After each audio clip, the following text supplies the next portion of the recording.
ಆ ಈ ಕನ್ನಡದ ಅಕ್ಷರಮಾಲೆ ಅ ಅ ಅಮ್ಮ ಎಂಬುದೇ ಕಂದನ ಕರುಳಿನ ಕರೆಯೋಲೆ. ಅ ಆ ಈ ಕನ್ನಡದ ಅಕ್ಷರಮಾಲೆ ಅಮ್ಮ ಎಂಬುದೇ ಕಂದನ.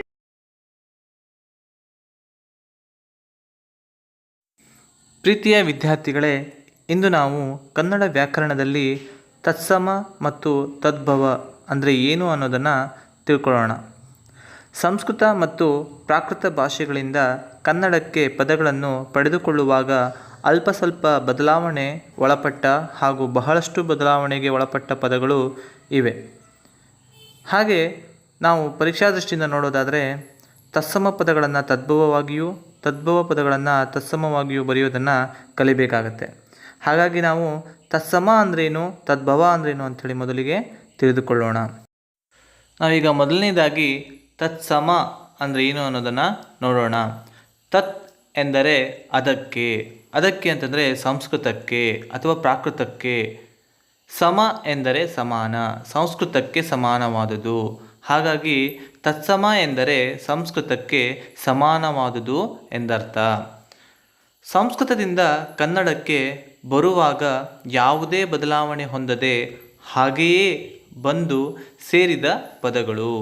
ಅಂದರೆ ತತ್ಸಮ ಅಂತಂದರೆ ಇಲ್ಲಿ ಸಂಸ್ಕೃತದಿಂದ ಕನ್ನಡಕ್ಕೆ ಬಳಕೆಯಾಗುವಾಗ ಅಥವಾ ಬರುವಾಗ ಯಾವುದೇ ಒಂದು ಬದಲಾವಣೆ ಆಗೋದಿಲ್ಲ. ಅಂತಹ ಒಂದು ಪದಗಳಿಗೆ ನಾವು ತತ್ಸಮ ಅಂಥೇಳಿ ಕರಿತೇವೆ.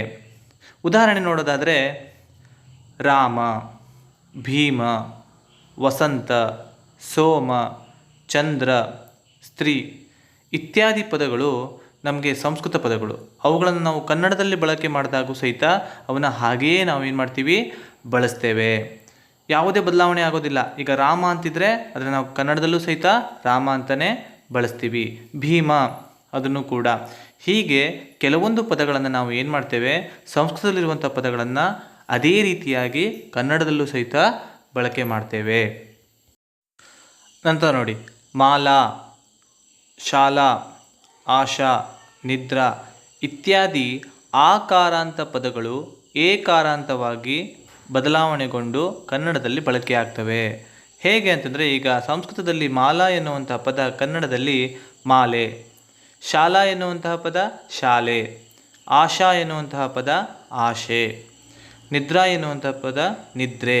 ಹೀಗೆ ಆಕಾರಾಂತವಾಗಿರುವಂತಹ ಸಂಸ್ಕೃತ ಪದಗಳು ಅಂದರೆ ಕೊನೆಯಲ್ಲಿ ಆಕಾರ ಅಂತ ಬರುವಂತಹ ಅಥವಾ ಆಕಾರಾಂತದಲ್ಲಿ ಮುಕ್ತಾಯವಾಗುವಂತಹ ಪದಗಳು ಕನ್ನಡದಲ್ಲಿ ಏಕಾರದೊಂದಿಗೆ ಮುಕ್ತಾಯವನ್ನು ಪಡಿತವೆ. ಹೇಗೆ ಅಂತಂದರೆ, ಮಾಲಾ ಇದ್ದಿದ್ದೇನಾಯ್ತು ಇಲ್ಲಿ ಮಾಲೆ, ಶಾಲಾ ಇದ್ದಿದ್ದು ಶಾಲೆ, ನಿದ್ರಾ ಇದ್ದಿದ್ದು ನಿದ್ರೆ. ಹೀಗೆ ಆಕಾರಾಂತ ಪದಗಳು ಏಕಾರಾಂತವಾಗಿ ಬದಲಾವಣೆಗೊಂಡ್ರೆ ಅವುಗಳನ್ನು ನಾವು ತತ್ಸಮ ಅಂಥೇಳಿ ಕರಿತೇವೆ. ಈಗ ನಾವು ತದ್ಭವ ಅಂದರೆ ಏನು ಅನ್ನೋದನ್ನು ತಿಳ್ಕೊಳ್ಳೋಣ.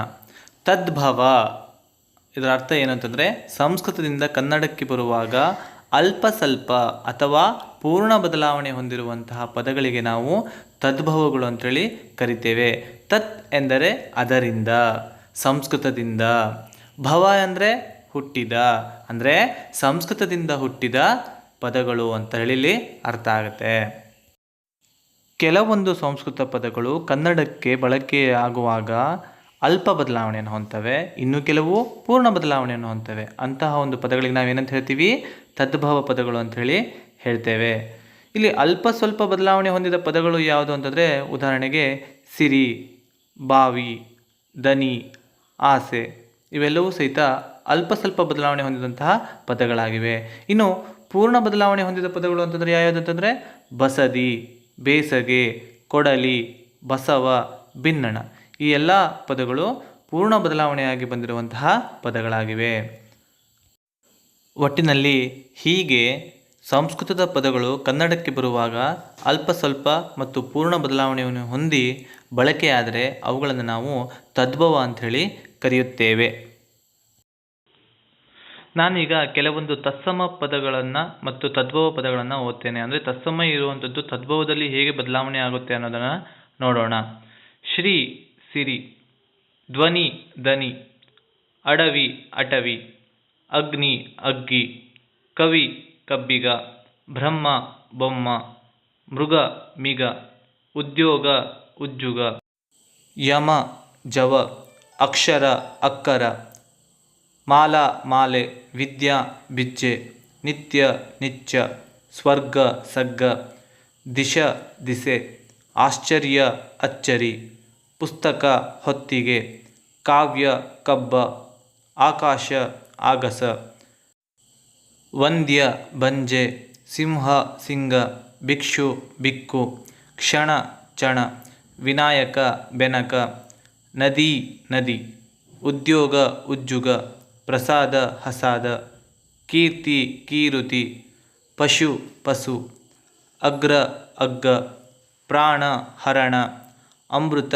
ಅಮರ್ದು, ಯುದ್ಧ ಜುದ್ಧ, ಧ್ಯಾನ ಜಾನ, ಗೋಷ್ಠಿ ಗೊಟ್ಟಿ, ತಡಿ ತಟ, ಶುನಕ ಸೊಣಗ, ಚತುರ ಚದುರ, ಅಬ್ದಿ ಅಬುದಿ, ದ್ಯೂತ ಜೂಜು, ಶ್ರೇಣಿ ಏಣಿ, ರಾಕ್ಷಸ ರಕ್ಕಸ. ಮಕ್ಕಳೇ, ನಾವಿವತ್ತು ತತ್ಸಮ ಮತ್ತು ತದ್ಭವಗಳಂದ್ರೆ ಏನು ಅನ್ನೋದನ್ನು ತಿಳ್ಕೊಂಡ್ವಿ. ನಿಮಗೆಲ್ಲ ಅರ್ಥ ಆಗಿದೆ ಅಂತ ಅನ್ಕೋತೀನಿ. ಧನ್ಯವಾದಗಳು.